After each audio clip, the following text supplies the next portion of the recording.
ہاتھ پیش فرما لے۔ نیچے کم کریں سب، نیچے تھوڑا سا بالکل ہلکا کم۔ صلی اللہ علی النبی الامی والہ صلی اللہ علیہ وسلم، صلاۃ و سلام علیک یا رسول اللہ صلی اللہ تعالی علیہ وسلم۔ جہاں جہاں یہ اجالا دکھائی دیتا ہے، جہاں جہاں یہ اجالا دکھائی دیتا ہے، میرے حسین کا جلوہ دکھائی دیتا ہے، میرے حسین کا جلوہ دکھائی دیتا ہے۔ کونین میں بلند ہے رتبہ حسین کا، کونین میں بلند ہے رتبہ حسین کا، فرش زمیں سے عرش تک معمہ حسین کا، اور بے مثل ہے جہاں میں قنبہ حسین کا، بے مثل ہے جہاں میں قنبہ حسین کا، سرکار دو جہاں ہے نانا حسین کا۔ حضرات، حضرت امام مسلم بن عقیل رضی اللہ تعالیٰ عنہ کی شہادت کا واقعہ آپ نے کل سنا۔ اب اس کے آگے جو ہے تاریخ و روایت و علماء سیر لکھتے ہیں کہ چونکہ دونوں شہزادے تھے جو قاضی صاحب کے پاس تھے، قاضی شورے کے پاس، اب ابن زیاد بدنہاد کو معلوم ہوا کہ آپ کے دو شہزادے بھی ہیں، معصوم شہزادے ہیں، تو ابن زیاد بدنہاد نے یہ بھی اعلان کروا دیا اور کیا گیا کہ جو ان دونوں بچوں کو پناہ دے گا اسے قتل کر دیا جائے گا، اور جو انہیں پکڑ کر گرفتار کر کے میری بارگاہ میں لائے گا اسے خوب مالا مال کر دیا جائے گا۔ اتنا سنتے ہی وہ یزیدی لوگ، کوفی لوگ، ان دونوں بچوں کے خون کے پیاسے اور دنیا کی لالچ، دنیا حاصل کرنے کے لیے دین کو بیچنے والے یہ کوفی، دنیا کے چند سکوں کے لیے قاتلان اہل بیت میں شامل ہونے والے، ظالمان اہل بیت پہ ظلم کرنے والوں میں شامل ہونے کے لیے انہیں ذرا بھی خیال نہ آیا کہ ہم کیا کر رہے ہیں اور کیا نہیں کر رہے۔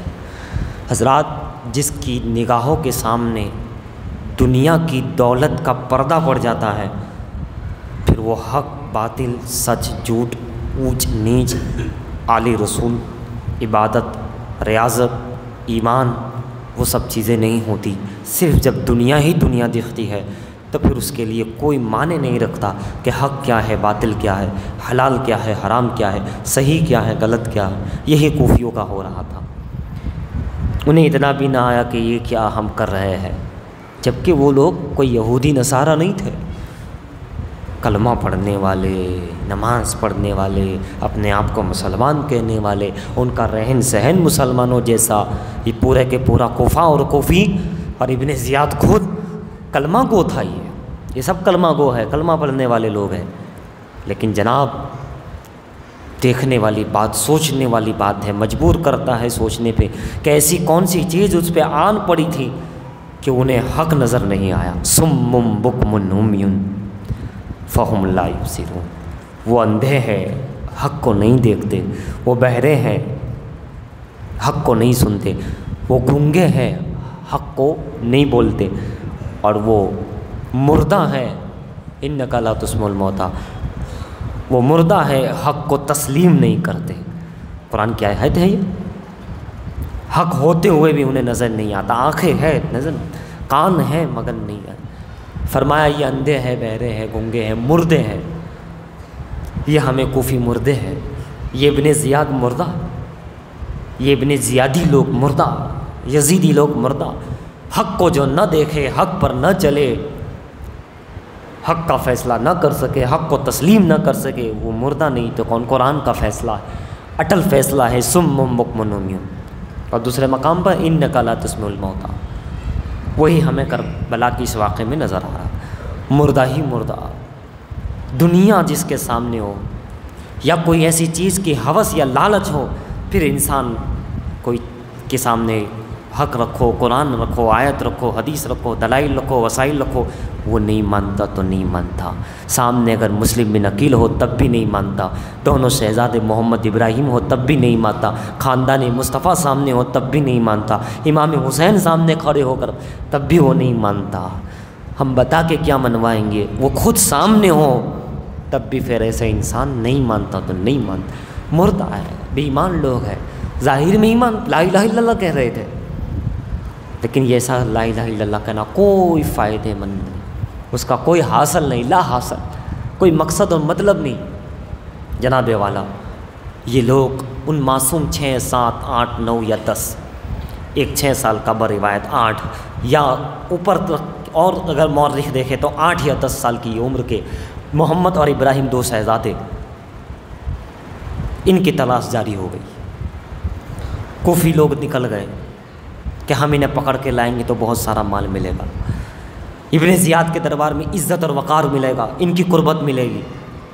حضرات ادھر قاضی شریح کے پاس یہ دونوں شہزادے ہیں، جیسے ہی انہوں نے سنا، چونکہ وہ بھی محب اہل بیت پکا سچا مومن تھا، تو آپ مومن تھے، ان کی آنکھوں میں آنسو آ گئے کہ مسلم بن عقیل کو ان لوگوں نے شہید کر دیا، ظالموں نے۔ بہرحال دونوں شہزادوں کی طرف دیکھ رہے، دونوں شہزادے یہ دیکھ رہے کہ یہ قاضی صاحب، یہ شریح صاحب ہم کو اس طرح کیوں دیکھ رہے ہیں، اتنی شفقت، پیار اور عجیب انداز سے دیکھ رہے۔ شہزادگان نے عرض کیا کہ قاضی شریح صاحب آپ اس انداز سے دیکھ رہے ہیں، لاڈ کر رہے ہیں، سینے سے لگا رہے ہیں، کیا بات ہے؟ ان کی آنکھوں میں بے اختیار آنسو نکل آئے۔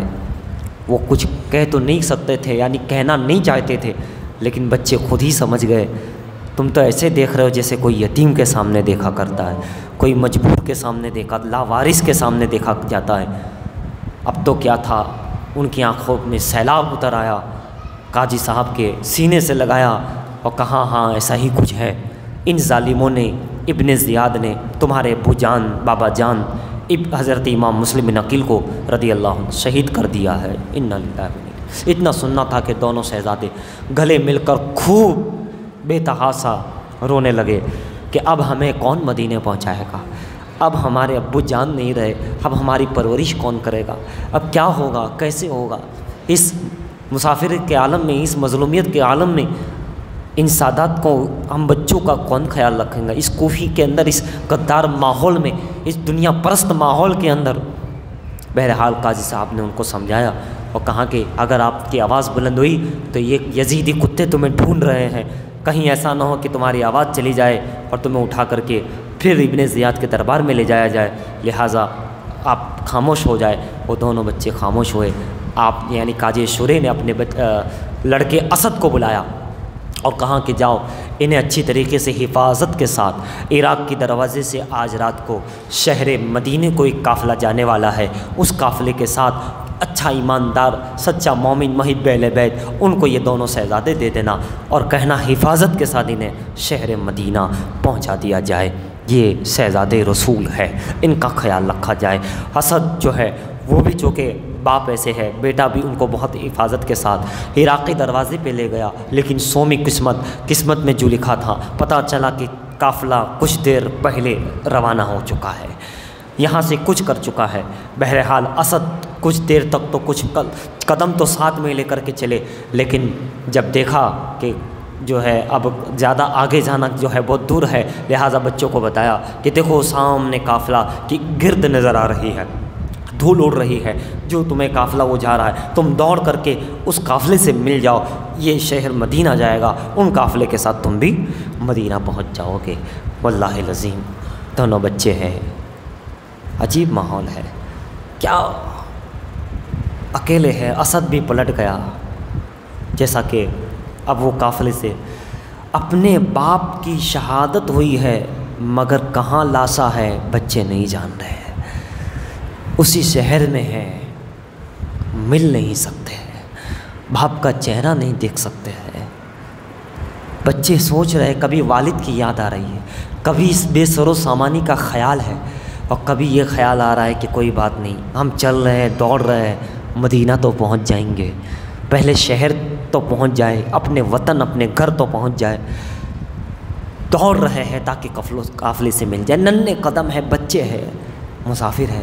کبھی بڑا گر جاتا ہے تو چھوٹا سنبھال رہا ہے، کبھی چھوٹے کے پاؤں لڑکھڑا رہے ہیں تو بچہ بڑا اس کا ہاتھ سنبھال رہا ہے. ہاتھ کو ہاتھ سے تھامے ہوئے شہزادگان مسلم، شہزادگان رسول کوفہ کے اندر دوڑتے ہوئے جا رہے ہیں تاکہ قافلے سے مل جائے. اتنے میں سورج غروب ہو رہا ہے، اندھیرا چھا رہا ہے. اب تو اندھیرا بھی ہو گیا، اب تو اور جو ہے تنے تنہا ہے، قافلہ آگے نکل چکا. اس کی جو گرد و غبار تھی وہ بھی اوجل یعنی چھپ گئی، نظر نہیں آ رہی. اور یہ تنہے تنہا بچے ہیں، چلتے جا رہے ہیں، دوڑتے جا رہے ہیں. پاؤں میں چھالے پڑ گئے، پیاس کی شدت ہے. ویسے ان دونوں کو 50 شریفیہ دی تھیں، کچھ کھانے پینے کو دیا تھا اس قاضی شوری صاحب نے، لیکن اب عالم یہ ہے کہ بھوک اور پیاس کی شدت ہے، پاؤں میں چھالے ہے.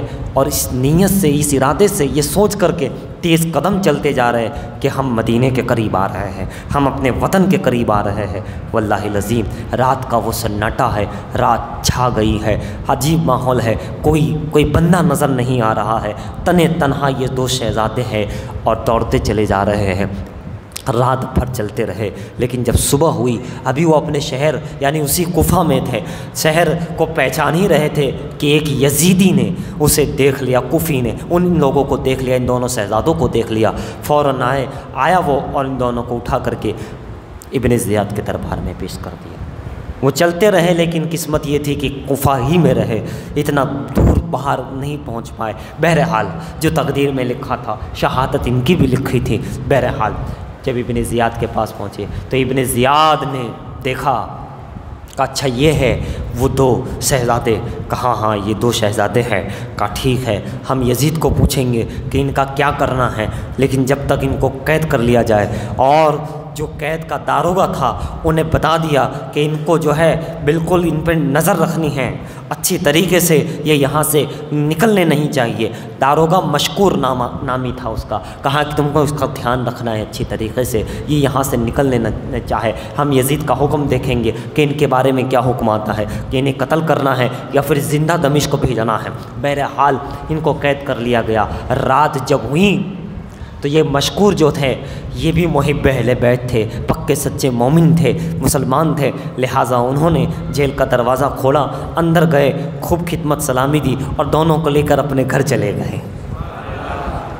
حضرت مشکور گھر لے گئے، انہیں اچھا کھانا کھلایا، بہترین خدمت انجام دی اور پھر باہر آئے. راستے پر اپنی انگوٹھی نشانی کے طور پہ دی. راستے سے بتایا کہ آپ تم سیدھے سے چلے جاؤ، شہر قادسیہ آ جائے گا، وہاں کا بھائی کوتوال میرا بھائی ہے، تم ان کو وہ انگوٹھی دکھاؤ گے، وہ پہچان جائیں گے. اور بتا دینا ہم مسلم بن عقیل کے شہزادے ہیں، وہ بھی محب اہل بیت ہے، وہ تمہیں انشاءاللہ صحیح سلامت مدینے پہنچا دے گا. انہیں کہہ دینا کہ ہم مدینہ جانا چاہتے ہیں، ہم مظلوم ہیں اور ان کے شہزادے ہیں، اور میرا نام لینا مشکور ہے اور یہ انگوٹھی بتا دینا، وہ سب سمجھ جائے گا. کہاں ٹھیک ہے، آپ کا بہت شکریہ، لیکن اے مشکور کل تم ابن زیاد کو کیا جواب دو گے؟ شہزادوں کو ذرا دیکھو، اپنے محب، اپنے چاہنے والے، اپنے خدمت کرنے والے کا کتنا خیال کر رہے. تم ہمیں تو صحیح سلامت بھیجنے کا انتظام کر دیا ہے، مگر ذرا یہ تو بتاؤ اے مشکور، ہم تمہارے بڑے مشکور ہیں، شکر گزار ہیں، لیکن یہ بتاؤ کہ تمہارا کیا ہوگا کل؟ تم کہاں بھاگو گے، تم کہاں چھپو گے، کیا ہوگا؟ تمہیں قتل کر دیا جائے گا، تمہیں پر نہ جانے کیسے کیسے ظلم و ستم ہوگے. تو حضرت مشکور کہتے ہیں شہزاد خان آپ اس کی فکر نہ کرے، میں یہی رہوں گا، میں خود ابن زیاد کے سامنے آؤں گا اور وہ بلائے گا کہ کہاں گئے اور پوچھے گا کیوں چھوڑ دیا، تو میں نہیں بتایا تھا. تو میرا جواب یہ ہوگا کہ آل رسول سے غداری کرنا، آل رسول کو کسی ظالم کے حوالے کرنا، ان دو شہزادوں نے کیا بگاڑا تھا؟ ان شہزادوں پہ ظلم و ستم، ہم آل رسول کے ساتھ ہیں، ہم ان شہزادوں کے ساتھ ہیں. ہم صاف صاف کہہ دیں گے. اگر پھر وہ کہے گا کیا تمہیں جان کا خطرہ نہیں، تو ہمارا جواب یہ ہوگا کہ یہ ایک جان کیا ہے، اللہ اور بھی دے تو ایسے شہزادے رسول پہ ہم قربان کرنے کو تیار ہیں. اتنا سننا تھا کہ شہزادوں نے کہا مشکور ہاتھ آگے بڑھائیے. ہاتھ آگے بڑھایا، ہاتھ کو پکڑا اور کہا ہمارا وعدہ رہا، کل بروز قیامت ہم تمہاری شفاعت کروائیں گے. تم پکے مومن ہے، تمہارے ایمان کے ہم مہر لگاتے ہیں، تم مسلمان ہو، تمہیں نہ آخرت میں کچھ ہوگا، نہ قبر میں کچھ ہوگا، نہ حشر میں کچھ ہوگا، میرا، میرے بابا جان کا، میرے بابا علی کا اور ہمارے نانا مصطفیٰ کا کرم اور ان کی شفاعت تم پر واجب ہو چکی ہے۔ ان کو مزدہ فضا سنا، کہا بس تم یہ دعا کرنا کہ کل کے روز جو میرا ہونا ہے ابن زیاد میں، اس میں کامیاب ہو جاؤ۔ ظلم و ستم ہوگا، قتل و غارت ہوگا، ہو سکتا ہے شہید بھی کر دیا جاؤ، لیکن بس آپ کے نام پر، اسلام کے نام پر، امام حسین پر میں قربان ہو جاؤ۔ اس سے بڑی میری سعادت مندی کیا ہوگی، میری زندگی کی معراج، میری بندگی کی معراج کیا ہوگی۔ دونوں شہزادے بڑے خوش ہو کر کے وہاں سے یہ روانہ ہوئے۔ حضرت مشکور واپس آئے۔ صبح یہی حال ہوا، صبح یہی ہوا، جیسے ہی شہزادگان کو دیکھا گیا تو وہ تو نہیں تھے۔ مشکور کو بلایا گیا، ابن زیاد نے کہا کہاں گئے وہ دونوں، کون آ کر کے انہیں لے گیا، تمہیں کیا دھیان رکھا ہے وغیرہ وغیرہ۔ حضرت مشکور نے کہا کہ نہیں، ایسا نہیں ہے، نہ کوئی آیا ہے نہ کوئی گیا ہے، ان کو چھوڑنے والا میں ہی ہوں، ان کو اپنے مقام پہ پہنچانے والا میں ہی ہوں، ان کو مدینے بھیجنے والا میں ہی ہوں، ان کو آزاد میں نے ہی کیا ہے۔ کہا میرا ڈر تجھ پہ نہیں لگا تھا، میں ابن زیاد بدنہاد ہوں، کیا تم نے نہیں معلوم میں کیسا ظالم ہوں، تمہاری جان نہیں بخشی جائے گی، کیا تمہیں میرا خوف اور ڈر نہیں آیا؟ اور حضرت مشکور نے کہا جو اللہ سے ڈرتا ہے وہ کسی سے نہیں ڈرا کرتا ہے۔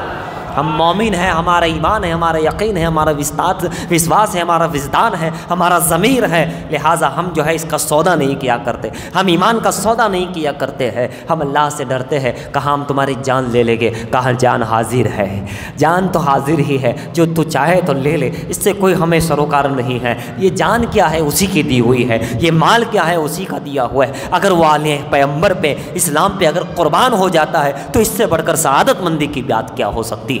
حضرات، حضرت مشکور کے اس یعنی زبردست جواب کو سن کر کے ابن زیاد سمجھ گیا کہ یہ پکا سچا مومن ہے، یہ پکا محب اہل بیت ہے، لہٰذا وہی حکم دیا کہ اسے شہید کر دو، اسے بھی قتل کر دو۔ بہرحال حضرت مشکور کو بھی شہید کیا جاتا ہے، کوڑے مارے جاتے ہیں۔ پہلے کوڑے پہ بسم اللہ پڑھ رہے ہیں، دوسرے پہ الحمدللہ کہہ رہے ہیں، تیسرے پہ مسکرا رہے ہیں، چوتھے پانچ پہ بھی کلمات کہہ رہے ہیں، خاموش ہو گئے۔ اس پر بھی گفتگو ہوئی جلاد کی، آپ نے کہا مسکرا، جلادوں نے کہا تم مسکرا رہے ہو کس بات پر؟ کہا اسی بات پر کہ واللہ العظیم اللہ نے اس کام کے لیے مجھے چنا ہے، ان دونوں شہزادوں کی خدمت اللہ نے مجھ سے لی ہے، اور آج انہی کی محبت میں کوڑے کھائے جا رہے ہیں، شہادت ہو رہی ہے، اس سے بڑھ کر کیا ہوگا؟ بہرحال ان کی شہادت ہوتی ہے۔ انا للہ و انا الیہ راجعون۔ آپ سن چکے حضرت ہانی کو بھی شہید کیا گیا، ہانی کو بھی پھر بعد میں انہوں ابن زیاد نے شہید کیا تھا، ادھر حضرت مشکور کو بھی جو ہے شہید کیا ہے، اور اب دونوں شہزادوں وہ قادسیہ کے مقام پہ پہنچ رہے، مگر وہی گھٹا ہے، وہی مطلب تقدیر ہے، تدبیر کام، جب تقدیر میں فیصلہ ہے تو اب تدبیر کام نہیں کر رہی ہے۔ ان کی شہادت لکھی ہوئی ہے، انہیں تو نانا جان کے پاس پہنچنا ہے، جام کوثر پینا ہے۔ حضرات گرامی، یہ چلتے رہے، اور پھر وہی ہوا کہ جب صبح ہوئی تو سمجھ گئے کہ پھر کہیں کوئی یزیدی نہ دیکھ لے، کوئی کوفی نہ دیکھ لے۔ آپ جو ہے ایک درخت کی کھو میں بیٹھ کر کے چھپ گئے، قریب میں پانی کا چشمہ جاری تھا، وہاں ایک خاتون، ایک عورت پانی بھرنے آئی، دونوں پہ نظر پڑ گئی، پوچھا تم کون ہو، تم کون ہو اور یہاں کیا کر رہے ہو؟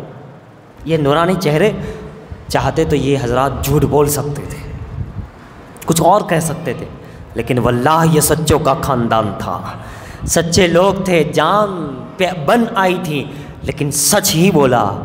کہاں اے خاتون، ہم سید زادے ہیں، ہم مسلم کے شہزادے ہیں۔ واللہ العظیم کتنی بڑی بات ہے، ظلم کا ماحول ہے، قید و بند کی مصیبتوں سے نکل چکے ہیں، لیکن پھر بھی سچ زبان پہ آیا۔ اتنا سننا تھا کہ اس عورت نے کہا کہ گھبراؤ نہیں، ہماری جہاں میں کنیز ہوں، جو مالکن ہے وہ بھی محب اہل بیت ہے، وہ پکی سچی مومن ہے، چلو مسلمان ہیں، میں تمہیں وہاں لے چلتی ہوں۔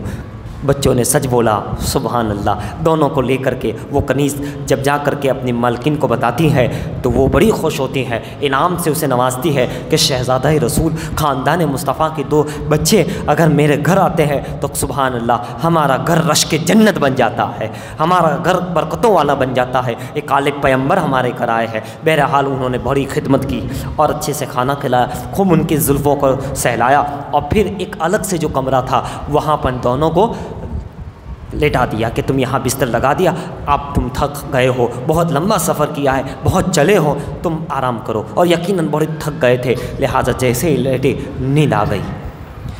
ادھر اس جنتی خاتون کا جہنمی شوہر حارث وہ آیا تھکا ماندہ، پورا دن محنت کر کے انہی بچوں کی تلاش میں تھا۔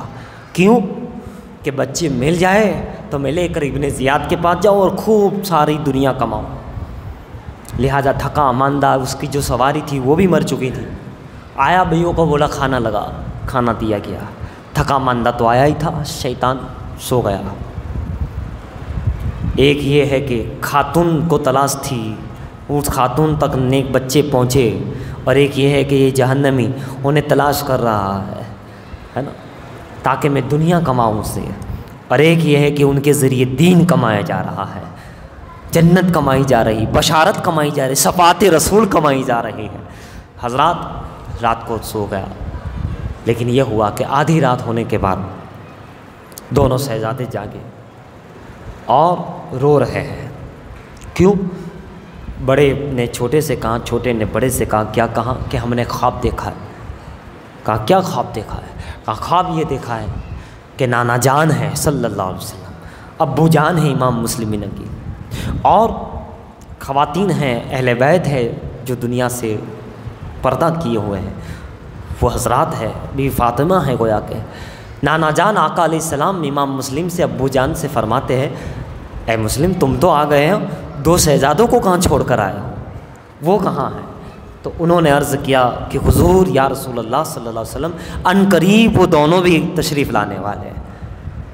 کہا اچھا، کہا یہی خواب تو مجھے بھی آیا ہے۔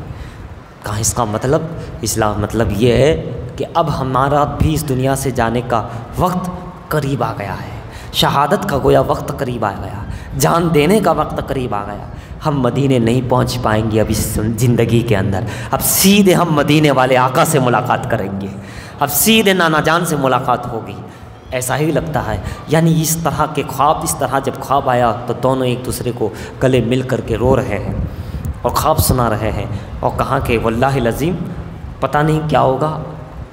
اب جب رونے کی آواز بلند ہوئی تو حارث کی آنکھ کھل گئی، اس نے بیوی کو جگایا اور کہا کہ یہ رونے کی بچے کی آواز کہاں سے آ رہی ہے۔ اس نے سمجھانے کی کوشش کی، تدبیر کی، لیکن وہ نہیں سمجھا، اٹھا اور جس کمرے سے یہ آواز آ رہی تھی وہاں پہنچا، اور جیسے ہی دروازہ کھول کر دیکھا تو دو نورانی چہرے والے، پیاری زلفوں والے، سبحان اللہ، بہت ہی منور معظم شخصیت شہزادگان ہیں، جنتی لوگ بیٹھے ہیں، جنتی دو شہزادگان بیٹھے ہیں۔ لہٰذا انہوں نے دیکھا کہ ہمارے یہاں تو کوئی بچے ہیں نہیں، تو یہ کہاں سے ہے؟ پوچھا تم کون ہو؟ اب چونکہ ابھی تک جو خدمت محبت ہو رہی تھی، سمجھا کہ سارے لوگ ہمارے چاہنے والے ہیں، محب اہل بیت ہے، لہٰذا انہوں نے بلا جھجک کہہ دیا، ارے ہم تو مسلم بن عقیل کے شہزادے ہیں، محمد اور ابراہیم ہیں۔ اتنا سننا تھا کہ وہ حارث، وہ یزیدی ایمان والا، جس کا کوئی ایمان نہیں، بے ایمان یزیدی نے کہا اچھا، تو تمہارے لیے میں پورا دن بھٹکتا رہا، میرا گھوڑا سواری بھی مر گیا، اور میں اتنا یعنی کہ یہ حالت میں ہوں اور تم میرے ہی گھر میں آرام کر رہے ہو۔ وہ گئے اور جو ہے انہیں ڈانٹنا شروع کیا، اور بھی الفاظ، گندے الفاظ استعمال کرنا شروع کیا، اور صرف یہی نہیں، جیسا ہی یہ ماحول ہو رہا تھا، عورت آ گئی، غلام آ گیا، کنیز آ گئی، کیا کہہ رہے ہیں حارث، بیوی کہہ رہی ہے حارث تو ان بچوں کو نہ مار، ان بچوں پہ ظلم نہ کر، تجھے مارنا ہے، ظلم کرنا ہے، جو کرنا ہے میرے ساتھ کر۔ ایک غلام بھی تھا، وہ بھی آیا، کہاں ہے حارث؟ اے آقا، جو کرنا ہے، مارنا ہے، جان لینی ہے تو میری جان حاضر ہے، مگر ان بچوں کو تو منع نہ کر۔ وہ کنیز کہہ رہی ہے کہ مجھے جو ہے اس کے بدلے میں مجھے تو جو کرنا چاہے کر لے، مارنا ہے مار لے، لیکن ان کو نہ کر۔ لیکن اس ظالم حارث نے ان شہزادوں کو تمانچے مارے، ان کے زلفوں کو کھینچ کر کے کمرے سے باہر لے آیا، ان کو جو ہے عجب طریقے سے یعنی ظلم و ستم یہ حضرات روکنے کی کوشش کر رہے ہیں، لیکن وہ ایک نہیں سن رہا ہے، اور گھسیٹتا ہوا جو ہے گھر کے باہر لے آیا۔ ان شہزادوں نے کہا اے ظالم حارث، ہمارا قصور کیا ہے؟ ہم نے کیا ہے؟ ہمارا جرم کیا ہے؟ حارث کہتا نہیں، وہ ساری باتیں نہیں، بس ہم تو تجھے وہاں دیں گے، تم اور خوب پیسہ کمائیں گے، خوب وہاں بارگاہ یزید میں عزت پائیں گے، ابن زیاد کے وہاں ہمارا وقار ہو جائے گا۔ حضرات دونوں شہزادوں نے کہا تجھے عزت چاہیے، وقار چاہیے، تو یزید اور ابن زیاد کا کہاں دربار میں، اگر تو ہمیں چھوڑ دے تو ہم بارگاہ رسالت میں تمہاری عزت افزائی کروا دیں گے، بارگاہ علی میں کر دیں گے اگر تم مودت اور محبت کرنے لگ جائے، مگر تو ہمیں شہید کر کے اپنے دامن پر یہ داغ نہ لگا ورنہ بخشش نہیں ہوگی۔ سن لے، ہم تو انتقال کر جائیں گے، شہید ہو جائیں گے، لیکن جو تیرا یہ ظلم ہے، یہ قاتلانہ جو تمہیں میں قتل کرے گا، قاتل کا جو یہ تیرے پر وار اور یہ تیرے دامن پہ جو دھبا لگے گا، تجھے نبی کی شفاعت بھی نصیب نہیں ہوگی، تجھے جنت نصیب نہیں ہوگی، تجھے دنیا اور آخرت میں سجائے دی جائے گی، اور اگر تو ہمیں چھوڑ دیتا ہے تو کچھ ایسی صورتحال نکل سکتی ہے کہ تیرے جنتی ہونے کی کچھ صورت کر سکتے ہیں، اگر تو ہمیں بخش دیتا ہے، معاف کر دیتے یعنی کہ چھوڑ دیتا ہے، کچھ ظلم نہیں کرتا، تو پھر تیرے لیے امان ہے، یعنی تیرے لیے بہتر ہے، ہم تیری بہتری کے لیے بات کر رہے ہیں، ورنہ ہماری جان تو ہے ہی ہے، اللہ کے لیے ہم تو جیتے ہیں، اللہ کے لیے مرتے ہیں۔ بہرحال اس نے نہیں سنا۔ شہزاد خان نے اور چیزیں رکھی کہ شفاعت رسول تمہاری ہوگی، لیکن وہ نہیں مانا۔ قرآن کی آیتیں پڑھ کے سنائیں، حدیثیں بتائیں، لیکن وہ تو کہاں اہل بیت کی محبت اور اہل بیت کی عداوت دونوں کی حدیث بتائی، لیکن نہیں۔ حارث دریا کے قریب لایا تھا، فرات کے، نہر فرات کے، اور خوب ظلم کر رہا ہے، اور ظلم کے ساتھ اس نے تلوار نکال ہی لی، اور نکالنے کے بعد کہا کہ اب ہم تمہیں جو ہے شہید کر دیں گے، قتل کر دیں گے۔ دونوں نے تو ابھی تک تو سمجھا ہی رہے تھے، لیکن اب یہ تو نہیں سمجھ رہا تھا، اس نے تلوار نکال ہی لی ہے۔ تو شہزادوں نے کہا ٹھیک ہے، چھوٹا کہہ رہا ہے پہلے مجھے شہید کیا جائے، بڑا کہتا ہے نہیں پہلے مجھے کیا جائے۔ یہ کہتے ہیں میں ان کو اپنے سامنے شہید ہوتے ہوئے، قتل ہوتے ہوئے نہیں دیکھ سکتا، وہ کہہ رہے ہیں میں نہیں دیکھ سکتا، دونوں بھائی کہہ رہے۔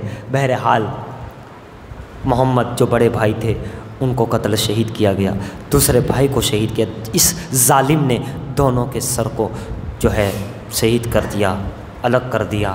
انا للہ و انا الیہ راجعون۔ ایک تہلکہ مچ گیا آسمانوں میں، فرشتوں میں، حوران بہشت میں کہ یہ کیا منظر ہے، کوئی ساتھی نہیں ہے، مظلوم ہے، مسافر ہے، تنہا ہے، یتیم ہے، اولاد رسول ہے، اور اس طرح کا ظلم، اس طرح کی ظلم کی انتہا، یہ حارث ظالم، یہ کیا چیز ہو رہی ہے؟ ایک عجب ماحول آسمانی دنیا کے اندر ہو رہا ہے، فرشتوں کی دنیا میں ہو رہا ہے، اور ظالم یہ سمجھ رہا تھا کہ میں کامیاب ہو گیا۔ دونوں کو سروں کو ڈھانپ کر کے لے گیا ابن زیاد کے پاس، اور سوچ رہا ہے کہ مجھے انعام دیا جائے گا، مجھے خوب مقرب کیا جائے گا، اور مجھے جو ہے میں کامیاب ہو گیا ہوں، اور ابن زیاد سمجھے گا کہ ہم لوگ کامیاب ہو گئے ہیں، یہ سوچتے ہوئے جا رہا ہے۔ اور جب ابن زیاد کے دربار میں پہنچا اور کہا کہ ابن زیاد آج تمہارے لیے جو ہے میں خوشخبری لے کر آیا ہوں۔ ابن زیاد نے کہا کیا خوشخبری ہے؟ کہا دیکھو میں ڈھانپ کر کے لے کر کے آیا ہوں اچھی طریقے سے، تاکہ کوئی دیکھ نہ لے، کوئی چھین نہ لے مجھ سے، اور کوئی اور انعام کا حقدار نہ ہو جائے، لہٰذا میں تمہارے دشمنوں کا سر لے کر آیا ہوں۔ کہا میرے کون دشمن ہیں؟ بڑا ہٹایا، کہا دیکھو یہ امام مسلم کے دو شہزادوں کا سر لے کر آیا ہوں، ایک محمد ہے، ایک ابراہیم ہے۔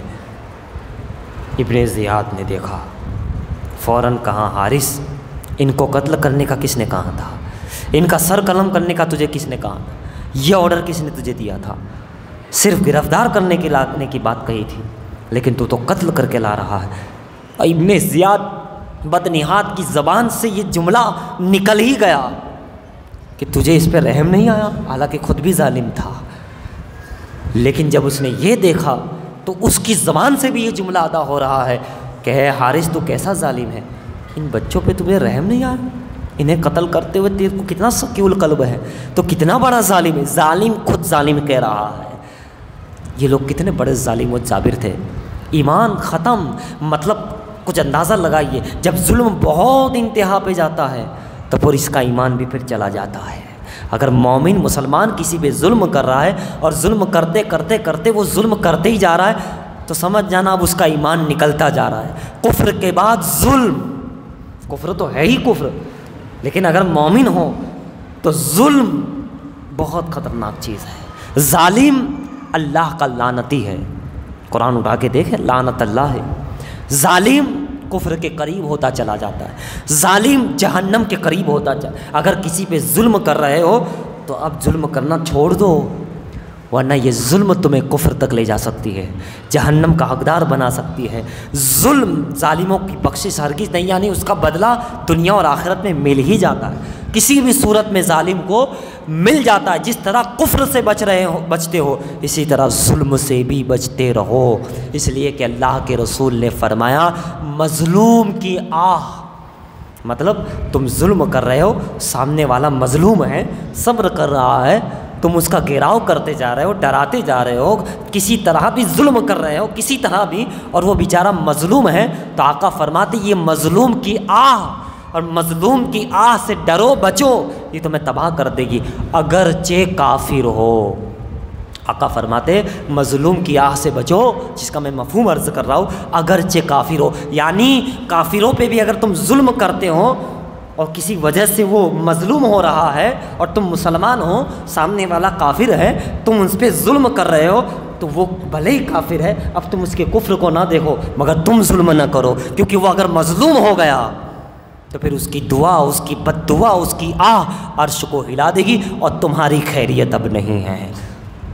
3 دنوں کی 3 شخصوں کی دعا ہمیشہ قبول ہے، دعا، بد دعا، آہ، مسافر کی، ماں باپ کی اپنی اولاد کے لیے، اور مظلوم کی، یہ حدیث شریف ہے، مسافر کی، ماں باپ کی اپنے بچوں کے لیے، اور مظلوم کی، اسی لیے کسی پہ ظلم، ظالم کبھی مت بننا، مظلوم بن جانا، مظلوم بن جانا فائدے میں رہو گے، مگر ظالم مت بننا ورنہ دنیا اور آخرت میں مارے جاؤ گے، ہو سکتا ہے کفر پہ موت آ جائے، کفر کے بعد ظلم۔ اور آج ہم دیکھ رہے ہیں کوئی کیا ہم پہ ظلم کرے گا، مسلمان پہ ظلم کر رہا، ایک پڑوسی دوسرے پڑوسی کا ظلم کا شکار کر، ایک دوسرے پہ ظلم، اور ظلم کا ایک دائرہ یہ نہیں کہ صرف مارنا ظلم ہے، کہ کسی کا زمین کو ہڑپ کر لینا ظلم ہے، یہ تو ہے ہی، اس کے علاوہ ظلم کا بہت بڑا دائرہ ہے، اور بھی ہے چیزیں جو ظلم میں شامل ہے، اس سے کرنے سے ہم ظالم ہو جاتے ہیں۔ ظلم سے بچو، ظلم بہت بڑا گناہ ہے۔ یہ یزیدی لوگ کیا کر رہے تھے؟ کھلے عام کفر تو نہیں کر رہے تھے، مورتی پوجا تو نہیں کر رہے تھے، لا الہ الا اللہ سے ان کا انکار نہیں تھا، یہ صرف ظلم پہ ظلم، ظلم پہ ظلم، ظلم پہ ظلم، پر یہ کافر ہی، اور ان کا ایمان اس لیے نکل رہا ہے کہ ایک تو سامنے آل رسول ہے، آل رسول پہ ظلم ہو رہا ہے۔ اس میں بھی پھر بات یہ ہے کہ جس پہ تم ظلم کر رہے ہو اگر وہ مومن ہو تو اور زیادہ، اگر وہ معزز ہو، اگر وہ عالم ہو، اگر وہ سید ہو، تو پھر تمہاری اور خیریت نہیں ہے۔ تمہاری کا مطلب ایک مسلمانوں کو نصیحت کر رہا ہوں، صرف تمہاری کو نہیں، ایک جنرلی خود میرے اپنے آپ پہ لے کر کے ہم مسلمان دیکھو سمجھو، ظلم سے بچو، ظلم سے بچو، ظلم کا دائرہ بہت بڑا ہے۔ یہاں کیا ہو رہا تھا؟ پورا کربلا کیا ہے؟ ظلم، ظلم اور ظلم، لیکن کیا ہوا؟ بے ایمان ہوتے گئے، نہ جانے کیا کیا ہوتے چلے جائیں، اور ختم ان کی دنیا کے اندر ہی آفت آ گئی۔ اور ہمیشہ یاد رکھو ظالم کو اللہ دنیا ہی میں بتا دیتا ہے، یہ ایک چیز یہ بھی ہے، ظالم کو یا کہ بھیانک بیماری لگ جاتی ہے، یا بھیانک دباؤ آ جاتا ہے، یا کوئی بھیانک ایسے طرح وہ پھنستا ہے، کیونکہ خدا پھنساتا ہے نا، کہ اس کو نکلنے کا پھر کوئی راستہ نہیں ہے۔ اس لیے ظلم نہ کرا کرو، گھر والوں پر، اہل خانہ پہ، پڑوسیوں پر، اپنے آپ پر بھی ظلم نہ کیا کرو، اپنے آپ پہ بھی ظلم ہوتا ہے۔ بہرحال ظلم کا ایک دائرہ ہے، پھر کبھی عرض کریں گے کہ ظلم کسے کہتے، ظالم کسے کہتے، ظلم کے کتنے طریقے، یعنی کہ کہاں کہاں یہ چیز ہوتی ہے، اور کس طریقے سے اس کا عذاب ہے، اور اس کی معافی کس طرح ہے، اور ظلم سے بچا کیسے جا سکتا ہے، اور بچایا کیسے جا سکتا ہے۔ بہرحال تو یہ ایک ظلم تھا، اور ایک ظالم کی زبان سے ہی کہا جا رہا ہے کہ تجھے رحم نہیں آیا ظالم، ان بچوں کو تم نے شہید کر دی، اتنا بھی رحم نہیں آیا تمہیں، کتنا بے رحم ہے تو۔ اس نے کہا کہ ابن زیاد اپنی بات سے نہ پلٹ، انعام لا، دولت لا، جو ہے اشرفیہ لا، انعام کے لیے میں تو کھڑا ہوں۔ کہا تجھے کوئی انعام نہیں ملے گا، تیرا انعام کیا ہے میں بتاتا ہوں۔ جلادوں کو حکم دیا اس حارث کو گھسیٹتے ہوئے لے جاؤ، بتا دو کوفہ والوں کو کہ اس کا ہم کیسے ماریں گے۔ دیکھو اللہ نے فوراً ہی اس کا بدلہ دے دیا، فوراً ہی بدلہ مل گیا۔ اب ابن زیاد سے کیا کہہ رہا ہے؟ ارے تو کیا کر رہا ہے؟ جلاد تو آ گئے، بادشاہ کو حکم تھا ابن زیاد کا، پکڑے اس کو، گھسیٹ کے لے جا رہے ہیں. وہ کہتا ٹھہرو ٹھہرو. اب ابن زیاد کے قدم پکڑ رہا ہے. اے کاش 2 شہزادوں کے قدم پکڑ لیتا, مان جاتا. انہوں نے پہلے ہی کہا تھا فائدے میں رہو گے اگر تم مجھے چھوڑ دو, ورنہ اب دنیا اور آخرت میں خسارے میں رہو گے. نہیں سنا تھا وہ دونوں شہزادے. وہ سمجھ رہے تھے یہ کیا کر سکتے ہیں, یہی تو ظلم ہوتا ہے کہ یہ کیا کر سکتا ہے. ظلم کا یہی تو لفظ ہے. حارث کیا سوچ رہا تھا, یہ شہزادے میرا کیا کریں گے, یہ لوگ کیا کرتے گے. یہی تو ظلم کا آغاز اور انجام ہے جناب والا. اور ہوا کیا, ہوا یہی کہ جلاد کو حکم دیا, جلاد لے جا رہے. اور کہاں اسی طرح بے دردی کے ساتھ, بے رحمی کے ساتھ, جہاں ان معصوموں کو شہید کیا گیا اسے بھی مارا جائے, اسے بھی قتل کیا جائے. اب وہ کہہ رہا ہے اے ابن زیاد, اے جلادو, اے یزیدیو, اے کوفیو, مجھے بخش دو, مجھے معاف کر دو, میری جان چھوڑ دو, میرا گھر لے لو, میرا مکان لے لو, میری جائیداد لے لو, میں تمہیں اشرفیہ دوں گا, میں زندگی بھر تمہاری غلامی کروں گا, میں یہ کرنے کے لیے تیار, میں وہ کرنے کے لیے تیار, مگر میری جان بخش دو. آواز آتی ہے نہیں نہیں نہیں نہیں, تو کچھ بھی کر لے لیکن تیری جان نہیں بخشی جائے گی. تو اشرفیہ دے دے, اس کے بدلے میں درہم و دینار دے دے, اپنے آپ کو میرے حوالے کر دے, پھر بھی تیری جان. اب دیکھو اللہ تعالیٰ جب چاہتا ہے تو ظالم سے بھی ظالم کو مرواتا ہے. ضروری نہیں کہ مظلوم ہی کھڑا ہو. خدا بہت ہی حکمت والا ہے, بہت حکمت والا ہے. وہ مکروا ومکر اللہ واللہ خیر الماکرین. تم پلان بناتے ہو, اللہ بہت بہتر پلان بنانے والا ہے. وہ کبھی کبھی ظالم سے ہی ظالم کو مروا دیتا ہے. اور ہم تو دیکھ ہی رہے ہیں, ہم جس ملک میں رہتے اچھی طرح دیکھ رہے ہیں کہ اگر مظلوم کچھ نہیں کر پاتا تو خدا ہے بھائی, قدرت والا ہے, حکمت والا ہے. اور دیکھو ابن زیاد چاہتا تو اپنے پاس اسے رکھ لیتا. وہ تو کہہ رہا تھا جان بخش دے, باقی تو سب کچھ لے لے. چاہتا تو اس کے دماغ میں آتا کہ ٹھیک ہے بھائی, میں اس کو مار کے کیا کروں گا.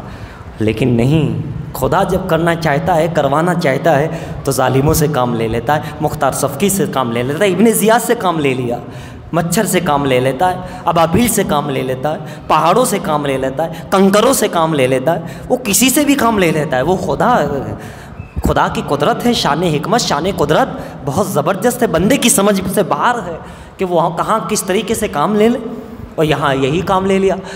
ابن زیاد ہی کی زبان سے نکلا کہ اسے مار دیا جائے, اور ایسا ہی کیا گیا. لے جایا گیا گھسیٹ کر, خوب مارا گیا. پہلے تو مارا گیا, تماچے مارے گئے خوب اسے. یہ اور وہ تو پاؤں پکڑ رہا ہے, چھوڑ دو, مجھے بخش دو, میں چلا جاؤں گا, میں یہ شہر چھوڑ دوں گا, میں یہ کر لوں گا. کہا کچھ نہیں بھائی, تو نے جو معصوم کو مارا ہے یہ بہت غلط کیا, یہ تو نے بہت بڑا ظلم کیا ہے. بہرحال تلوار چمکی. اب بیوی کہہ رہی ہے, کنیز کہہ رہی ہے, تم کو پہلے ہی کہا تھا حارث, اتنا حرص اچھا نہیں ہے, اتنی دنیا کی محبت اچھی نہیں ہے, یہ دین, یہ شہزادہ رسول ہے, اتنا ظلم اچھا نہیں ہے, باز آ جا. لیکن تو نے نہیں باز آیا, تو نہیں مانا. اب اس کا انجام دیکھ لے, یہ دنیا ہی میں انجام دیکھ لے, آخرت کا عذاب تو الگ ہے. بہرحال مختصر یہ کہ اسے فی نار جہنم کر دیا گیا. وہ شہزادے تو جنت میں پہنچ گئے, اور چند ہی گھنٹوں, چند ہی منٹوں بعد یہ جہنم رسید ہو گیا. لیکن پھر کرامت کیا ہوئی, وہ شہزادوں کو نہر فرات, اسے ان کے لاشیں کو ڈبانے کی کوشش کی گئی, لیکن وہ تیر کر کے اپنے مقام پہ بلندی پر آ رہی ہے, اور انہیں مقام پہ کنارے پہنچا کے اشارہ دیا جا رہا ہے کہ ان کا یہاں مزار بنایا جائے, ان کی یہاں درگاہ بنائی جائے. یہ فیضیاب ہے, یہ زندہ ہے. لیکن اس کا کیا ہوا, حارث کا.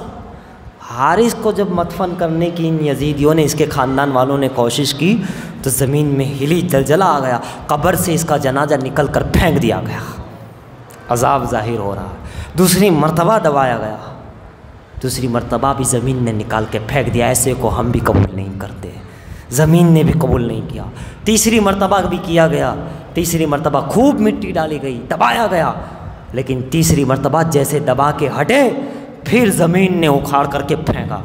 سمجھ گئے لوگ کہ زمین اس ظالم کو قبول نہیں کر رہی ہے. کہاں لاؤ دریا میں ڈال دیں, نہر فرات ہی میں پھینک دیں, کہیں بھی تیر ویر کر گر جائے گا, پہنچ جائے گا. ڈالا گیا تو وہاں نہر فرات میں ایک طوفان آتا ہے, اور اس کی لاش کو نکال کر پھینک دیا جاتا ہے. پھر دوبارہ ڈالا گیا, پھر نہر فرات نے باہر کرے. 3 مرتبہ. لوگ سمجھ گئے, یزیدی سمجھ گئے کہ اس کو تو اس پانی بھی قبول نہیں کر رہا ہے, سمندر, دریا, نہر بھی قبول نہیں کر رہی ہے. کہاں پھر اس کا کیا کیا جائے, کہاں اسے جلا دیا جائے. دیکھا آپ نے, کلمہ گو بہت بن رہا تھا، بہت ظلم کرا، آ گیا انجام، بچوں پہ ظلم، مظلوموں پہ ظلم، بے سہارا جان کر کے ظلم، اللہ اکبر۔ اب کیا ہوا، انہیں اسے جلا دیا گیا اور اس کا نام و نشان مٹ گیا، کوئی نہیں جانتا۔ لیکن آج بھی اس نہر فرات کے قریب میں وہ دو گنبد چمک رہے ہیں، ایک محمد ہے، ایک ابراہیم ہے، جو خوب چلے تھے، خوب بھوکے پیاسے رہے تھے، جیل میں بھی رہے تھے، خوب کہا تھا مجھے بخش دیا جائے ورنہ تمہاری شفاعت نہیں ہوگی۔ اور ابن زیاد بھی اس میں ظلم میں شامل، حارث نے تو قتل ہی کیا، قاتلان شہزادہ نے مسلم میں شامل۔ اور پھر دیکھو یہ ان کا فیضان ایسا ہے، وہ شہزادگان دونوں کا فیضان ایسا ہے کہ صدیاں گزر گئی ہے، آج بھی لوگ وہاں مراد پا رہے ہیں، آج بھی فیضان ہے، آج بھی عجیب و غریب وہاں کا ماحول اور منظر نظر آتا ہے، روحانی فیضان نظر آتا ہے، بلکہ ایسا ہی لگتا ہے کہ یہ مرے نہیں، زندہ و جاوید نظر آ رہے ہیں۔ اور حقیقت میں شہید تو زندہ ہی ہیں، اور پھر شہزادہ رسول سید بھی زندہ رہتے ہیں، شہید بھی زندہ رہتے ہیں۔ ایک بات پھر سن لو، شہید تو زندہ رہتے ہیں، سید بھی زندہ رہتے ہیں، سید بھی زندہ، شہید بھی زندہ۔ اور اگر کوئی دونوں مل جائے، سید بھی ہو شہید بھی ہو، وہ کیسا زندہ ہوگا، وہ کیسا زندہ ہوگا۔ پھر اس میں تو مسافر بھی تھے، مظلوم بھی تھے، نہ جانے کتنی فضیلتوں کے حامل تھے یہ حضرات۔ بڑا مقام ہے ان کا، بڑا مرتبہ ہے، بڑا فیضان ہے محمد اور ابراہیم کا، لیکن انہوں نے قربانیاں دے دی، شہادت دے دی، پہنچ گئے جنت میں نانا جان کے پاس، ابو جان کے پاس، جام کوثر پی رہے ہیں، جنت میں ٹہل رہے ہیں، دنیا کی بڑی صعوبتیں مشکلوں کو برداشت کر کے آئے تھے، مظلوم بن کر کے آئے تھے، اللہ اکبر۔ لیکن تھے سید، تھے تو سردار، تھے تو اللہ نے اختیار دیا تھا۔ لیکن واللہ العظیم یہ ان کی جو ہے داستان ہے، یہ شہادتوں کا میں نے مختصر عرض کیا۔ اس کے بعد کیا ہوا، مکے میں چکے، خط تو پہنچ چکا تھا، امام حسین رضی اللہ تعالیٰ عنہ نے روانگی کی تیاری کر لی۔ حضرت عبداللہ بن زبیر روک رہے ہیں، نہیں رکے۔ قافلہ جب مکے سے روانہ ہوا، در و دیوار کو سلام کیا، کعبے کی سلام کیا، کعبے کے در کو، کعبے کی دیوار کو۔ ادھر حسین اعظم سلام کر رہے، ادھر کعبہ حسین کو سلام کر رہا ہے۔ ادھر یہ صفا مروہ اور شہر مکہ کو سلام کر رہے، سارا شہر مکہ کی گلی کوچے در و دیوار امام حسین اور قافلہ حسین کو سلام کر رہا ہے۔ عبداللہ بن زبیر رضی اللہ اور دوسرے صحابہ کی اولادیں، عبداللہ بن عمر وغیرہ رضی اللہ، کہہ رہے امام مت جائیے، لیکن کہاں دیکھیں مسلم کا خط آ چکا ہے، مجھے جانا پڑے گا۔ انہوں نے لکھا ہے کہ ماحول اچھا ہے، جیسا کہ اس وقت اچھا تھا، سازگار تھا۔ بہرحال روانہ ہوئے، محمد بن حنفیہ آ گئے کہیں کو فوج لے کر کے، حسین نہ جائے، میرے بھائی نہ جائے، وہ کوفی ہے، اور اگر جانا ہے تو چلو میں اتنی فوج لے کے ساتھ میں چلتا ہوں۔ سبحان اللہ، میرے حسین چاہتے تو فوج لے لیتے، مگر حسین نے کہا میں لڑنے تھوڑی جا رہا ہوں، وہاں کوئی لڑائی وڑائی تھوڑی ہے۔ وہ لوگ مرید بننا چاہتے، بیعت کرنا چاہتے، وہ اسلام کی راہ پہ چلنا چاہتے، میں تو اس لیے دیکھو میں کس کو لے جا رہا ہوں، خواتین ساتھ میں، پردہ نشین عورتیں ساتھ میں، چھوٹے چھوٹے بچے 6 سال کے 6 مہینے کے ساتھ میں، تو ہم تو گھریلو لوگ جا رہے ہیں، اہل خانہ جا رہے ہیں، تاکہ یہاں سے الوداع کہہ کے سکونت پذیر وہیں اختیار کر لی، یہیں سے ہجرت کر رہے ہیں، ہم کوئی لڑائی کرنے تھوڑی جا رہے ہیں کہ جنگ یا فوج لے کر جائے، تلواریں لے کر جائے، خوب بڑی تیاری کے ساتھ جائے، وہاں ہمیں بلایا ہے، ہم جا رہے ہیں، بیعت کریں گے۔ انہوں نے کہا کہ تمہاری بات ہم مانتے ہیں، صحیح ہے، لیکن پھر بھی وہاں کا ماحول، کوفی لوگ ہیں، پتہ نہیں کیا ہوگا۔ امام حسین نے کہا نہیں سارا مکہ روک رہا تھا، بڑے بڑے لوگ روک رہے تھے کہ سرکار آپ، لیکن امام حسین جو دیکھ رہے تھے اور جس طریقے سے آپ چلے اس خط کی بنیاد پر اور بلانے کی بنیاد پر تو چلے۔ ابھی اور آگے بڑھے تھے، نماز کا وقت ہوا، نماز ادا کی ایک مقام پر، کیونکہ کوفہ کا ہی راستہ تھا، کوفہ جا رہے تھے، کربلا جا رہے تھے، تو کوفہ کا ہی راستہ تھا، لوگ وہاں سے آ بھی رہے تھے، آمد و رفت جاری تھی۔ تو ایک شخص کوفہ سے آ رہا تھا، ملے، امام کو دیکھا، سلام کیا، قدم بوسی عرض کی، کہاں امام کہاں چل رہے ہو؟ کہاں کوفہ جا رہا ہوں۔ کوفیوں نے بلایا، دیکھو یہ خط دیکھو۔ کہا امام آپ بڑے حضرات شخصیت ہے، ہم آپ کو کیا مشورہ دیں، لیکن ہماری ناچیز کی ایک درخواست ہے، اگر آپ نہ جائے تو بہتر ہے۔ اور یہ کہاں آپ خواتینوں کو لے کر، یہ پردہ نشین، یہ بچے، یہ ایسے نہ جائے، واپس چلے جائے، مکے واپس چلے جائے۔ میرے حسین چاہتے تو کتنے لوگ ساتھ ہو جاتے. خالی مکے میں کہتے چلو جنگ کے لیے، سارا مکہ ساتھ میں رہتا، سارا مدینے والے ان کے ساتھ تھے، مدینہ ساتھ تھا، اہل مدینہ ساتھ تھے، مکہ ساتھ تھا، اہل مکہ ساتھ تھے. اگر کہہ دیتے حسین اعظم کہ چلو کوفہ میں مقابلہ کرنے جانا ہے تو 22,000 نہیں 22 لاکھ لوگ امام حسین کے ساتھ آتے، 22 لاکھ لوگ آ جاتے. میرے حسین لڑنے پہ آئے ہی نہیں تھے جناب، میرے حسین لڑے ہی نہیں. یہ جو تلوار بھی اٹھائی مجبوری میں اٹھائی ہے، جو کچھ کیا مجبوری میں کیا. ورنہ اگر حسین لڑنے پہ اتر آتے کس کی ہمت تھی کہ حسین کا مقابلہ کر لے تنہا.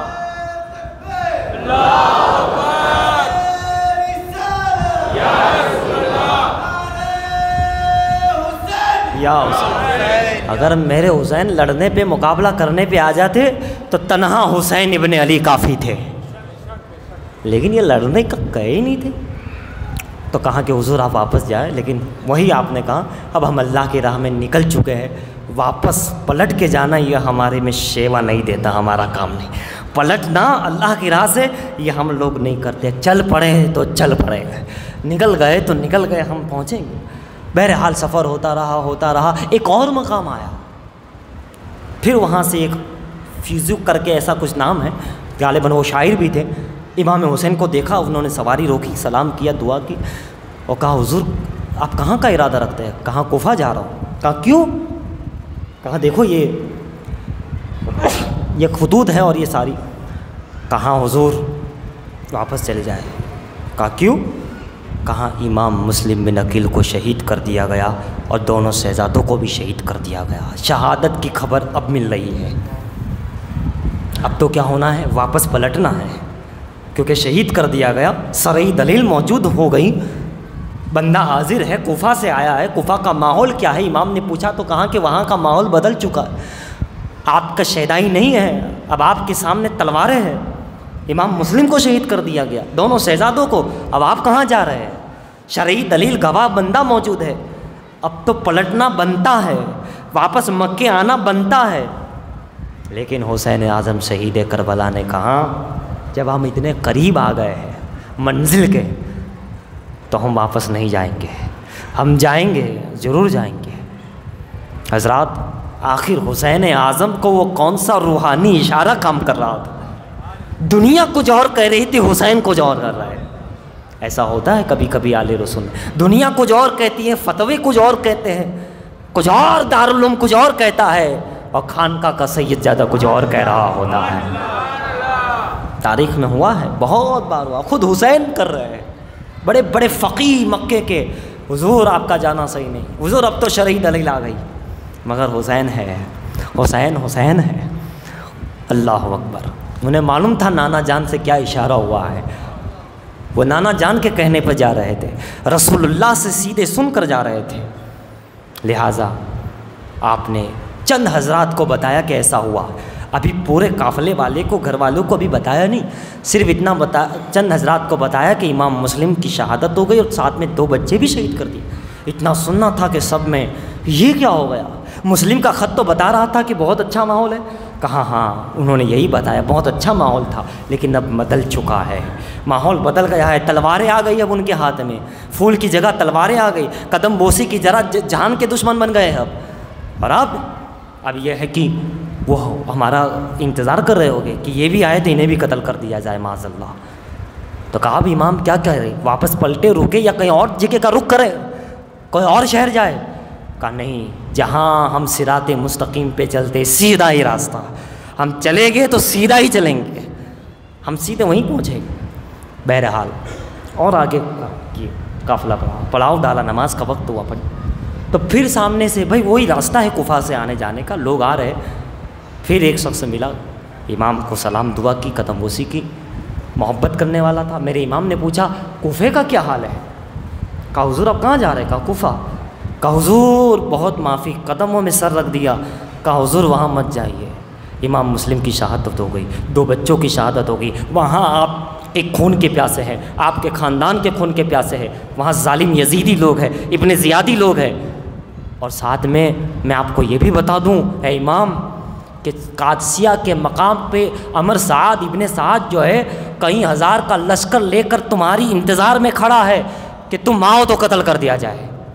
اب اتنا سن لیا امام نے، کوئی اور ہوتا تو شرعی دلیل بھی تھی، کچھ اور تھا، ہے نا، لیکن پیارے کبھی کبھی ایسا بھی ہوتا ہے، تیار کھڑے ہیں وہ لوگ قادسیہ کے مقام پر، لیکن حسین نے اپنا سفر نہیں روکا، نہیں پلٹا، نہ راستہ بدلا، نہ جھکے، نہ پلٹ کے مکہ گئے، نہ واپس جا کے کوئی فوج لے کر آئے کہ میں جا کر بھی بچوں کو چھوڑ دوں اور پھر فوج لے کر کے آ جاؤں۔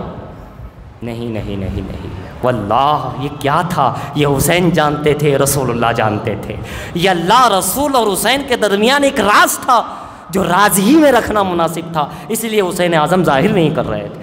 ہاں اس کو سمجھنے والے اہل بیت سمجھ رہے تھے کہ اس میں کیا راز ہے، بس راز تھا چلا آ رہا ہے۔ اب تو ماننے کے لیے پوری فوج تیار ہے، ہونا یہ چاہیے تھا کہ فوج تیار کر لے تو تیار ہو جاتی، لیکن حسین اعظم کا جو قدم بڑھ رہا تھا، یہ قافلہ چل رہا تھا، 72 ہی کو چنا گیا تھا اس کربلا کے لیے جسے چنا گیا تھا، بارگاہ رسالت سے جو رکا دیا گیا تھا جس میں شہید ہونے والوں کے نام تھے، امام نے دیکھ لیا اب کوئی بچا نہیں ہے مکہ میں کہ میں جا کر اسے لے کر کے آؤں، جو تھے وہ ساتھ میں ہے، وہ رسال جو تھا وہ معاملہ تھا، وہ جانتے تھے، رسول اللہ جانتے تھے، اللہ جانتا تھا، لہٰذا آپ نے ایسی شریعت پہ عمل کیا کہ سیدھی ڈائریکٹ مالک کی شریعت سے کانٹیکٹ، شریعت اور ہے، مالک کی شریعت سے کانٹیکٹ ہو کے ان کا حکم پہ عمل کرنا یہ اور ہے۔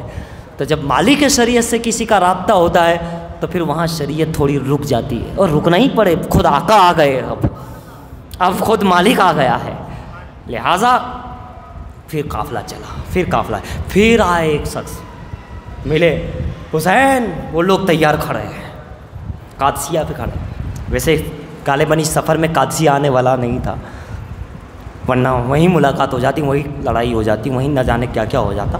وہ سوچ رہے تھے کہ حسین اعظم آئیں گے، یزیدی لوگ تیار تھے، کوفی لوگ تیار تھے، بہرحال امام کا قافلہ اور آگے بڑھا، تو آپ جانتے ہو حور کو بھیجا گیا، کیوں؟ 1000 کا لشکر لے کر، کہ جہاں بھی حسین ملے، قادسیہ ہی پہ نہیں، جہاں بھی ملے، قادسیہ پہ ملے کہ کہیں بھی، تم جاؤ گھیراؤ کر لو، ان کو گرفتار کر لو اور سیدھے ابن زیاد کے دربار میں لے آؤ، پھر وہاں سے ہم دیکھیں گے کیا کرنا۔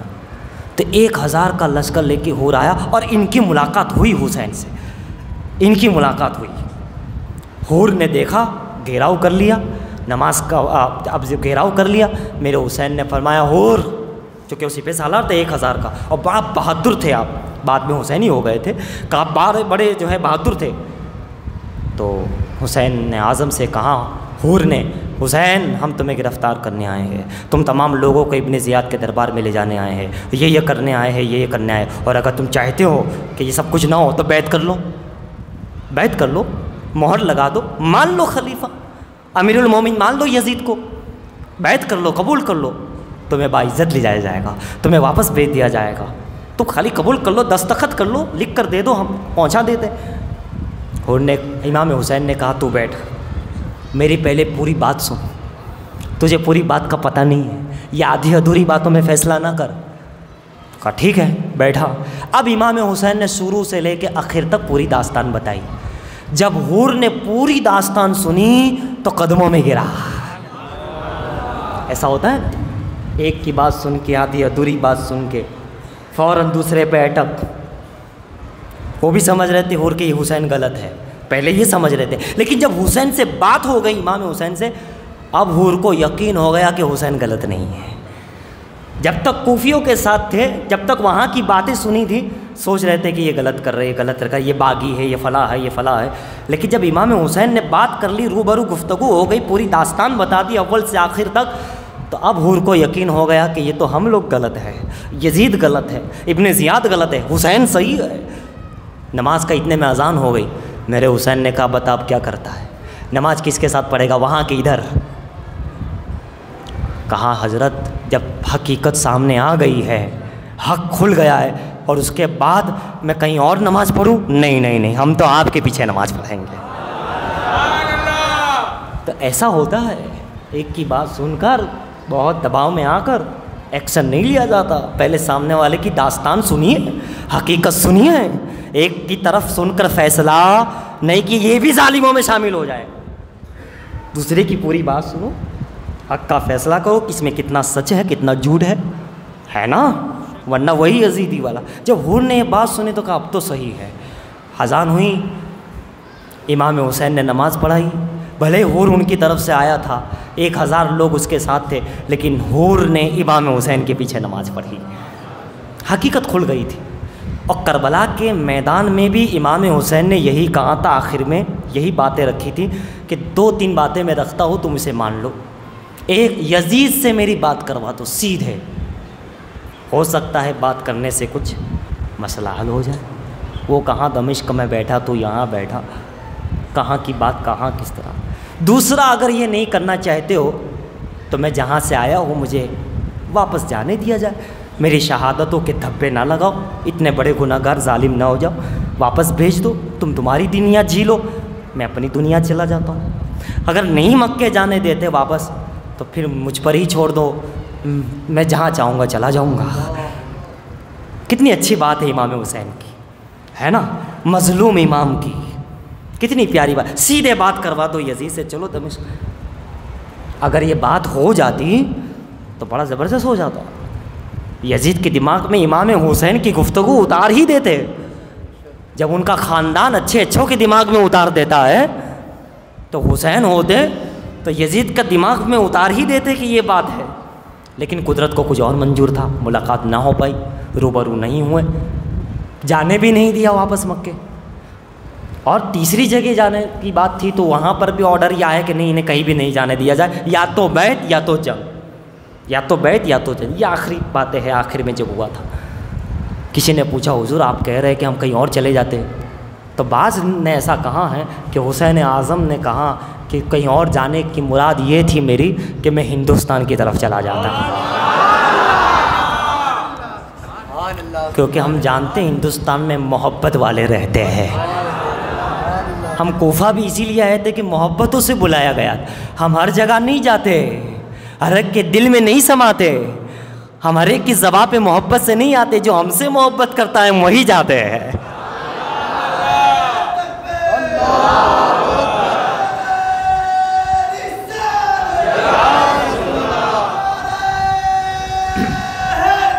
یا علی یا ہندوستان کی محبت رسول اللہ نے خود ہی بتا دی تھی کہ مجھے محبت کی وہ آ رہی ہے، خوشبو آ رہی ہند کی طرف سے۔ تو ہم نواسے کو معلوم تھا کہ محبت والے کہاں کہاں رہتے ہیں، کہاں وہاں جاؤں گا، مجھے معلوم ہے وہ لوگ ظلم نہیں کریں گے، وہ تو میرا کلمہ پڑھ لیں گے نانا جان کا، وہ تو دیوانے ہو جائیں گے، وہ تو دیوانے ہو جائیں گے۔ لیکن وہاں کے یزیدیوں نے کہا نہیں، نہ کہیں جانا ہے نہ جانے دینا ہے، یا تو بیعت کرو یا لڑنے کے لیے تیار ہو جاؤ۔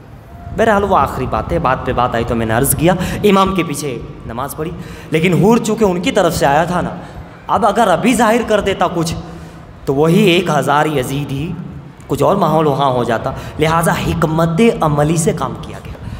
حور نے یہ کہا امام دیکھو میں ان کو تھوڑا ادھر ادھر باتوں میں لگاتا ہوں، تھوڑا اندھیرا ہونے دیتا ہوں، اور ظاہر میں ایسا لگے گا کہ میں نے تم کو گرفتار کر لیا، لیکن نہیں، آپ اپنے راستے چلے جانا، میں کہہ دوں گا، وہ تو میرا کام ہے وہاں جواب دینا، میں ان 1000 کو واپس لے کے چلا ہوں۔ اچھا ایک بات یہاں اور ہوئی تھی، ان 1000 یزیدیوں کے وہاں پانی ختم ہو گیا تھا اور حسین اعظم کے پاس پانی تھا، تو ان یزیدیوں نے حسین سے پانی مانگا تھا۔ کربل میں جانے سے، اب کربل بہت قریب ہے، بہت قریب ہے، کربلا بس پہنچ ہی رہے، 1-2 منزل ہے، اس سے پہلے بھی اللہ بتا رہا ہے کہ پانی تمہیں حسین ہی سے مانگنا پڑ رہا ہے، پانی تمہیں حسین ہی سے مانگنا پڑے گا۔ 1000 تھے اور کربلا میں 22,000 لوگ آئے تھے، تو 1000 کے وہاں پانی ختم، تو ان حضرات نے کیا کہا ذرا ان سے کہو حسین سے پانی ہو تو دے دے۔ وہ لوگ بھی تو مسافر ہیں، 72 لوگ ہیں، وہاں بھی تو پانی کی کمی رہی ہوگی، لیکن وہ جانتے تھے یہ آب کوثر کے مالک ہے، یہاں پانی کی کمی نہیں ہوگی، اور یہ لوگ نہ بھی نہیں کہیں گے منع بھی نہیں کہیں گے، یہ کوئی پہرا ویرا نہیں لگواتے، یہ کوئی منع نہیں کرتے۔ جیسے ہی کہا حسین پانی ختم ہو گیا، پانی کی پیاس ہے، کہا بھائی لے جاؤ پیو، سب پانی پیو، پانی دے دیا حسین نے 1000 کو۔ ہے نا. اور 2 منزل کے بعد کیا کیا گیا 7 محرم کو؟ انہی کے اوپر پانی بند کر دیا گیا. وہ بھی یاد نہیں آیا احسان کہ انہی سے ہم نے لیا تھا. مجبوری کی حالت میں انہوں نے ہی مدد کی تھی, ہماری پانی دیا تھا. بہرحال وہاں پانی بھی دیا, یہ بھی دیا, امامت ہوئی. حضرت حور نے بھی کچھ اس طرح حکمت عملی سے کام لیا. امام حسین کا قافلہ نکلا اور ادھر یہ 1000 کو لے کے چلا گیا. جانے کے بعد کہا پتہ نہیں وہ حسین اندھیرا ہو, پتہ نہیں کہیں نکل گئے. حکمت عملی بھی کوئی ہوتی ہے. دیکھو کربلا کا واقعہ کئی چیزیں بتا رہی ہے, ہمیں کئی چیزیں بتا رہی ہے. حور سمجھ گیا کہ بات ہونے سے بڑا فائدہ رہتا ہے, مل کر بات ہو جانے سے بڑے بڑے مسائل حل ہو جاتے ہیں. بہرحال حسین اعظم اور آگے بڑھے. اب تو بہت قریب تھا, کربلا پہنچ گئے. سواریاں رکی, آپ نے بو کو محسوس کیا, ہوا فضا کو محسوس کیا. کہاں رکو رکو رکو, پوچھو یہ کیا ہے, اس میدان کو کیا کہتے ہیں, اس گاؤں کو کہتے ہیں, اس علاقے کو کیا کہتے ہیں. پتہ لگایا, کسی نے کہا حضور اس کو نینوا کہتے ہیں. اچھا. کہا اس کا اور کیا نام ہے؟ کہا فلاں یہ نام ہے. کہا ٹھیک ہے. کہا اس کا ایک اور کوئی نام ہے؟ کہا کیا ہے؟ کہا معلوم کرو. معلوم کیا تو پتہ چلا کہ بتایا حضور اس کو کرب و بلا بھی کہتے ہیں. کہا ٹھیک ہے رک جاؤ, یہیں آ گئی ہماری منزل, یہی ہماری آخری آرام گاہ یہیں پہ ہے, سب کچھ یہیں ہے. مکتب لگا دو, یہ لگا دو, کو جو ہے خیمے لگا دیا جائے, یہ کر لیا. سارا اتر دیا, سواری سے اتر گئے سارے. عورتوں کا خیمہ الگ لگایا گیا, ساری چیزیں تیاریاں کر لی گئی. ادھر حور نے جا کے بتا دیا. 2 محرم کو یہ قافلہ رک گیا. وہاں ابن زیاد کو معلوم پڑا کہ یہ لوگ آ گئے اور یہاں رکے ہوئے. ابن سعد کو بھیجا, جا بات کر کے آؤ کہ کیا ہے, بیعت کر رہے ہو, اور نہیں کرتے تو پھر لڑ لو اور اسے قتل کر دو امام حسین کو معاذ اللہ. یہ ابن سعد آیا تو وہی بات امام حسین نے کہا, ابن سعد تو بیعت مانگنے سے پہلے, خلیفہ قبول کروانے سے پہلے, جنگ کرنے سے پہلے, قتل و غارت کرنے سے پہلے بہتر یہ ہے کہ ہم بیٹھ کر کچھ بات کر لیں. یہ امام حسین اور کیا کر رہے تھے؟ اہتمام حجت قائم کر رہے تھے, دلیل قائم کر رہے تھے. وہاں بھی حور کو بات کر کے قائم کر لی. یہاں ابن سعد, آج بھی وہ جگہ موجود ہے کربلا میں جہاں ابن سعد اور امام حسین کی گفتگو ہوئی تھی. اب امام حسین نے پوری داستان بتا دی کہ ایسا ایسا ایسا ہوا اور ایسی بات ہے. ابن سعد کی بھی سمجھ میں آ گیا. دیکھا آپ نے, حق سب ظاہر ہوتا ہے تو ظالموں کو بھی کبھی کبھی سمجھ میں آ جاتا ہے کہ بات تو صحیح ہے. بات تو یہ, نہ اس میں کوئی جھوٹ تھا, نہ کوئی ملاوٹ تھی, سچی سچی صحیح صحیح سیدھی سیدھی بات تھی. اور کتنی اچھی بات تھی. جیسا کہ میں نے ابھی بتایا, مجھے جانے دیا جائے یا کم سے کم یہ کرنے دیا جائے. تو حضرات گرامی, ابن سعد نے سنا تو کہا اے امام تمہاری یہ بات میں دم تو ہے, بہت صحیح بات ہے, چلو میں ابن زیاد کو جا کر بتاتا ہوں کہ حسین ایسا کہہ رہے ہیں. امام حسین نے ایسا کہاں ہے, تو نہ لڑائی ہو نہ جھگڑا ہو, بات ختم ہو جائے, اپنی جگہ پہ میں اپنی جگہ پہ. ٹھیک ہے. گئے, یہ گیا اور جانے کے بعد ابن زیاد سے کہنے لگا, ارے لڑائی کرنے کی ضرورت نہیں ہے, تلوار اٹھانے کی ضرورت نہیں ہے, پانی بند کرنے کی ضرورت نہیں ہے. امام حسین تو یہ بات کر رہے ہیں. تو وہ تو ظالم تھا ہی, یزیدی, اس کے دماغ میں نہیں آیا. کہا نہیں یہ کوئی بات کرنے کا سمجھ نہیں ہے, بات کرنے کا کوئی ٹائم نہیں, سیدھی بیعت مانگو یا قتل کرنے کے لیے تیار, لڑنے کے لیے تیار. ابن سعد کو پھر ورگلایا, انہیں بہکایا گیا. پھر نہیں بہکا تو کہا دیکھ جو رے ہے, پورا ایک علاقہ تھا, پورا ملک تھا ایک, کہاں اس کی حکومت ہم تمہیں دیں گے. اب ابن سعد کو جب لالچ آئی کہ ملک رے کی حکومت ملنے والی ہے تو پھر پلٹ گیا, پھر یزیدی ہو گیا. ایسا بھی ہوتا ہے پھر کبھی کبھی, بات ہونے سے اگر سمجھ میں آ جائے تو بعد میں اگر کہیں بڑی لالچ, بڑی بات, کچھ بڑا ڈراؤ آتا ہے تو انسان پھر یزیدی بھی ہو سکتا ہے, ہوتا ہے. اور پھر وہ ہو گیا ابن سعد, پھر یزیدی ہو گیا. اور پھر 5 محرم 6 محرم کو آ رہا ہے اور یہ کہہ رہا ہے کہ امام کیا کر رہے ہو, تم بیعت کر لو یا لڑنے کے لیے تیار ہو جاؤ. 7 محرم کو پانی بند کر دیا گیا, نہر فرات پہ پہرا لگا دیا گیا. میرے حسین نے دیکھا یہ کیا کر رہے ہو, کہا پہرا لگا رہے ہیں, تم تک پانی نہ جائے, پانی نہ پہنچے.